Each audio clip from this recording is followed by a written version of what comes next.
1989년 일본, 도쿄의 땅을 전부 팔면 미국 전체를 사고도 남는다는 말이 현실이었던 시절, 사람들은 대출을 받아 주식과 부동산에 뛰어들었고 자고 일어나면 부자가 되어 있다는 환상에 취해 있었습니다. 그러나 이 영원할 것 같던 축제는 한순간에 악몽으로 변했습니다. 바로 버블 붕괴였죠. 그로부터 30년이 훌쩍 지난 지금 대한민국, GDP 대비 가계부채 비율 세계 1위, 소득 대비 집값 세계 최고 수준, 그리고 영끌과 비투라는 단어가 너무나 익숙해진 우리.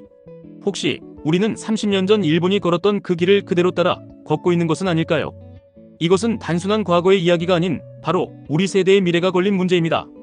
일본의 버블은 어떻게 시작되었을까요? 1985년 플라자 합의 이후 일본은 엔화가치 급등으로 인한 수출 부진을 막기 위해 금리를 대폭 인하합니다. 시중에 풀린 막대한 유동성은 갈 곳을 잃고 주식과 부동산 시장으로 흘러들어갔죠.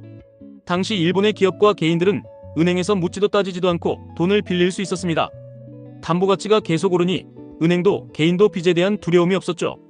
니케이 지수는 4만 포인트에 육박했고 도쿄의 부동산 가격은 하늘 높은 줄 모르고 치솟았습니다. 하지만 끝없는 축제는 없었습니다. 일본 정부는 뒤늦게 버블의 심각성을 깨닫고 1989년부터 금리를 급격하게 인상하고 부동산 대출 총량 규제라는 초강수를 둡니다. 돈줄이 막히자 주식시장이 먼저 붕괴했고 1991년에는 부동산 시장마저 폭락하기 시작했습니다. 그 결과는 참혹했습니다.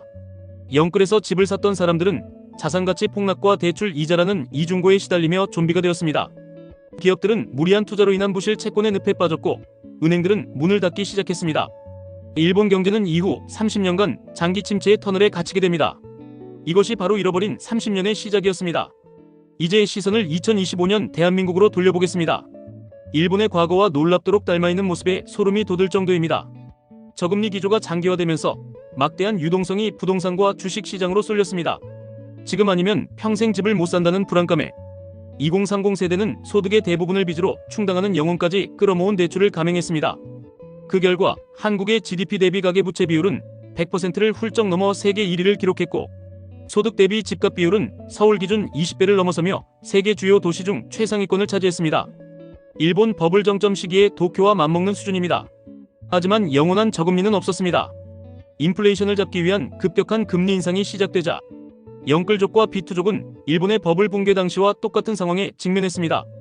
불어난 대출 이자를 감당하지 못해 소비를 극단적으로 줄이는 좀비 가계가 늘어나고 기업들은 고금리와 경기 침체 우려에 투자를 멈추고 있습니다. 전문가들은 경고합니다.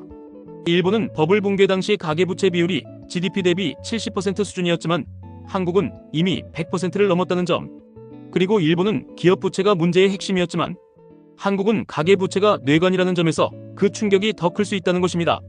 그렇다면 우리는 30년 전 일본의 전철을 그대로 밟을 수밖에 없는 걸까요? 다행히 아직 기회는 있습니다. 일본의 실패를 반면교사 삼아 우리는 다른 길을 선택할 수 있습니다. 첫째, 정부는 부채 문제의 연착륙을 유도해야 합니다. 일본 정부는 버블 붕괴 초기의 문제를 과소평가하고 대응 시기를 놓쳐 위기를 키웠습니다.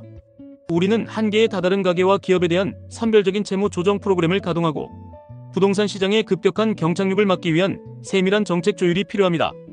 둘째, 기업들은 부채를 통한 성장이라는 낡은 공식에서 벗어나 기술 혁신과 생산성 향상을 통한 내실 다지기에 집중해야 합니다. 일본의 장기 침체는 기업들이 부채를 갚는 데만 급급해 미래를 위한 투자를 멈췄기 때문이기도 합니다. 마지막으로 가장 중요한 것은 우리 개인의 변화입니다. 빚을 내서라도 투자해야 성공한다는 조급함에서 벗어나 자신의 소득과 상환 능력을 고려한 건전한 재무 계획을 세워야 합니다. 또한 부동산 불패 신화에서 벗어나 주식, 채권, 해외 자산 등 다양한 포트폴리오를 구성하여 위험을 분산하는 지혜가 필요합니다. 일본의 잃어버린 30년은 우리에게 고통스러운 교훈을 줍니다. 역사는 반복되지만 그 역사에서 배우는 자만이 비극을 피할 수 있습니다. 영상이 재밌으셨다면 좋아요, 댓글, 구독 부탁드립니다. 감사합니다.